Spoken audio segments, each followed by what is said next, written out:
Hello, this is Chapter Three's reflection, talking about kind of what the capstone process is looking like, at least in the beginning, whenever you're really starting to decide, what are you wanting to do your project on, and then how to go about the research in that. A lot of great things. Mainly, I feel like kind of talking about the research in it, but also some ideas. So let's get started.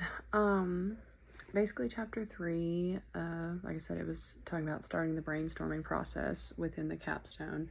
So looking at the focus areas and seeing, what, basically making sure, like, whatever your project is, it has to, like, meet a need. It can't just be a project that, you thought was cool, that was fun, but actually met the need of the site that you were at. It can still be cool and fun, and you hope that it will be. But that's the main thing with that, is making sure that your project is filling a need there at the site, specifically in the population, and that there's research backing that up. So based on, what your project is about, what you're interested in, you're going to need to find research based on the need at your site that backs up, hey, like, this is something that not only is needed at this site, but, just in general. And then it kind of goes into just how to, find the literature, find very valid, reputable, credible research articles based on your capstone project. So we've done a lot of this in research classes and in our research projects with our research professors, and so we know a lot about the 5 levels of evidence, and kind of what's going to be just a very high level of evidence, or like systematic review, and then going down to lowest level. So just kind of knowing the levels is going to definitely help you. Not that you can't find good information in all of them, but you definitely want a lot of support, level 4, level 5 evidence for your project. And then problem statements. So, it kind of walk through the PICO questions. Basically, the PICO framework, it stands for P is patient, problem, or population. I is intervention or program. C is comparison or control, and then O is outcome. So basically,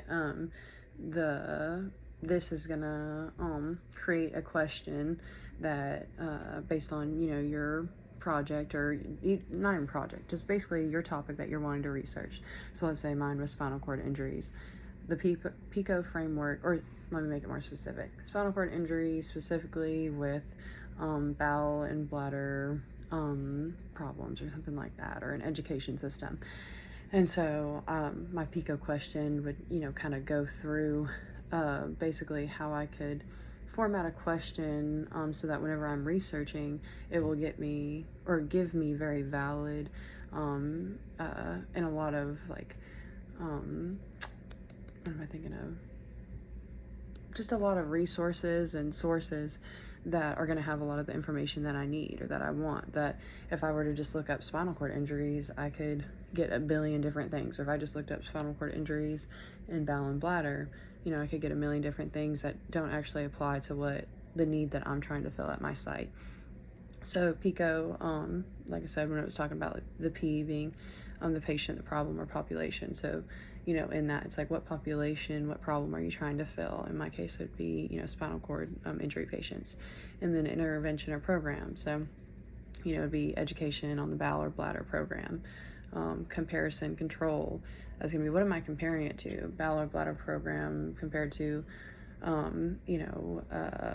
acute care following, like, whatever, 6 weeks inpatient, something like that, or outpatient.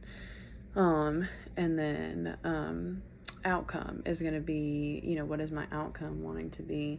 Did it have a positive? Did it have a negative effect? Did it affect it at all? So definitely going through that framework is going to help you, just be able to find um, uh, more information than if you just were to look up one topic. So that, I mean, in general, I feel like, I kind of like think about that in research or whenever we do have to find like evidence-based articles. But it honestly was really good to think about the PICO framework, because sometimes whenever you're searching for stuff, and sometimes if you get too specific, then you don't get any results. But being more specific can really open up a wide variety of information, but be more specific to what you want. So maybe it's a lot of different articles, but they're all targeted at what I'm looking for. So I thought that was really good. And then kind of talking about like the rationale with your capstone experience, basically, or project. Basically, it's like, why, if this is a need that needs to be filled, like, why is my project going to fill that need, and not just backing it up with evidence that, oh yeah, these things help with this, but like, that is what I have to do, is evidence-based practice, but rationale to where it's like, how is this going to help people in the future? Why is this important that OT would do it from my lens? Just different stuff like that. It really talked about, which, we talk about all the time, our focus areas, but really trying to connect your project to the ACOTE areas of focus: research, theory development, education, administration, advocacy, program development, leadership, and policy analysis. And then two more things to talk about is it, whenever it was talking about, like, let's say like I did my PICO question whenever I was researching articles, and then I get to, an article that, maybe I think is interesting. So I'm going to preview it. So that's the P. It's the PQRS method. So just think about the alphabet. But P is going to be preview.